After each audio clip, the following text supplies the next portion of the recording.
mulheres, que nem o Pedro Vaz Caminha já tinha descrito, descreve a vergonha das indígenas bem altas e cerradinhas, limpas de todos os pelos, né?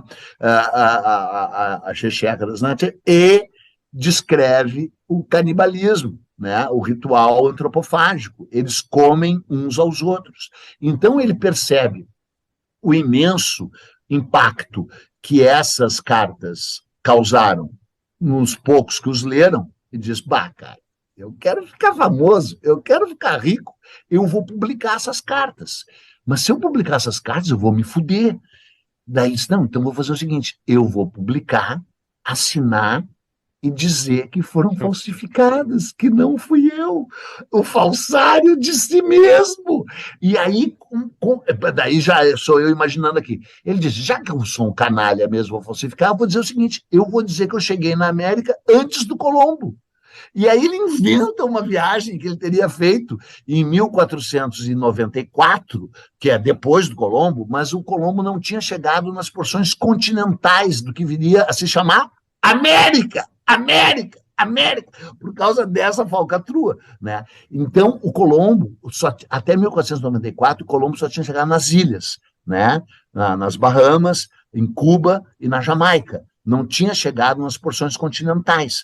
Então, o Américo Vespucci inventa uma viagem que ele não fez e diz que ele chegou em 1494, ali onde hoje é a Venezuela. Aliás, ele chegou de fato na Venezuela e foi ele que deu o nome Venezuela, Pequena Veneza, porque eles chegaram numa grande aldeia toda de palafitas. Tão grande as ruas de água entre essas palafitas, no Golfo de Paria, na Venezuela, hoje, que a nau conseguia entrar, era a caravela conseguia entrar nessas ruas aquáticas, né? E ele disse, parece uma pequena Veneza, dando origem ao nome. Tu vê um relato que vai de encontro à ideia geral de que os nativos e os povos que aqui estavam eram absurdamente selvagens, né? Na verdade, não era necessariamente assim, né? Mas aonde ele chegou, a Veneza era uma Veneza natural, né?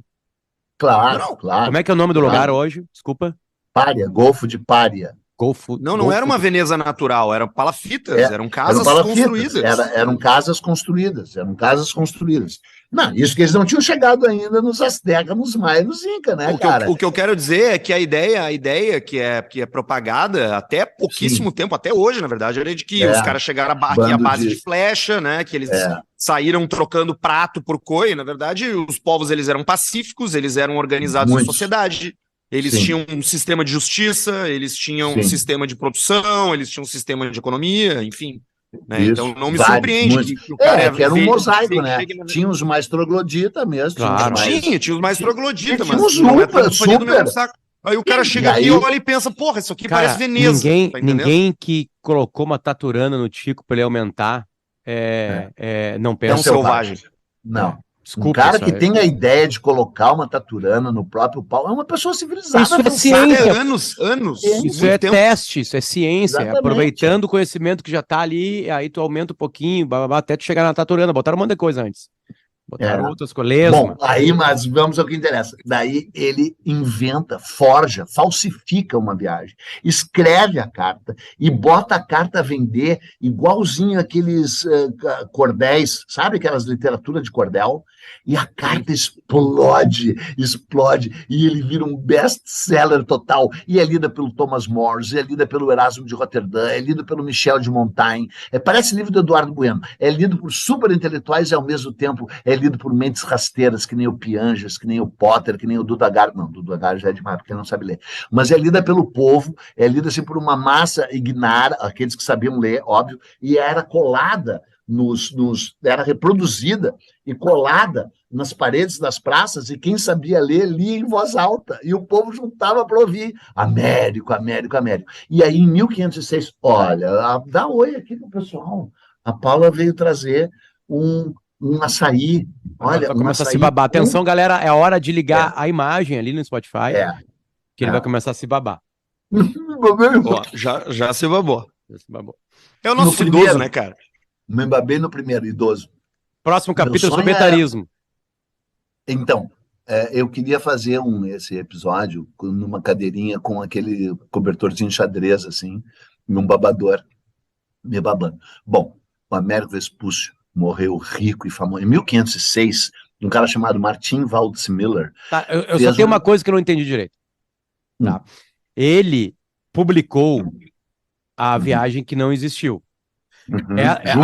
Aí tá... 4 viagens. A carta se chama... esqueci o nome. Lettera della 4 Viaggio di Américo Vespúcio. Tá. Ele fez 3 viagens. Ele fez 3 viagens. Ele contou língua? A história de 4. Ele lançava em qual língua? Ele escreveu em italiano. Italiano, beleza. Latim. Tá. Beleza. A pergunta é, ele falsificou a viagem, que eu já sei que sim, ou ele falsificou a viagem e disse que não era ele? Porque tu disse que... Não, ele falsificou. Ele fez 3 viagens na vida real. Ele contou essas viagens, que ele era obrigado a fazê-lo, para o rei Dom Manuel. Foi contratado, dentre outras coisas, como escriba. Ele não contou essas viagens. Mas ele tinha muito medo do Médici, óbvio, e ele era como um espião italiano. Então ele também escreveu para o Médici, em latim, em italiano, aquele italiano que estava surgindo, e para o rei Dom Manuel em latim. Aí as cartas circularam só nas cortes, muito restritas, e ele viu o impacto que elas tiveram. Aí ele pegou as cartas verdadeiras dele e reescreveu, fundiu as 3 viagens e acrescentou uma anterior, que ele não tinha feito. Tudo dizendo que era ele, tudo com base real. Ele próprio escreveu, se descobriu depois. Eu, Américo Vespúcio, não sei o quê, cheguei, nasci, cheguei em Sevilha, fiz uma viagem acompanhada pelo Alonso de Orreda em 1400, que é uma viagem que existiu, anteriormente, da qual ele não tomou parte, e aí e botou tudo, porque para tu mentir, tu tem que mentir bem, né? Então, a maior parte das coisas era verdade. Tá? Só que nem as coisas que eram verdade ele poderia contar pela política do sigilo. E aí ele publicou, e quando deu um escândalo, ele disse, não fui eu. Não fui eu, alguém roubou essas cartas. Tá, mas tem a tua assinatura. Mas forjaram a minha assinatura, é uma falsificação. Então ele inaugura a era da autofalsificação. Porque falsificação já tinha, mas ele falsificou a si mesmo. E como é que ele ficou rico? Se ele disse que não era dele.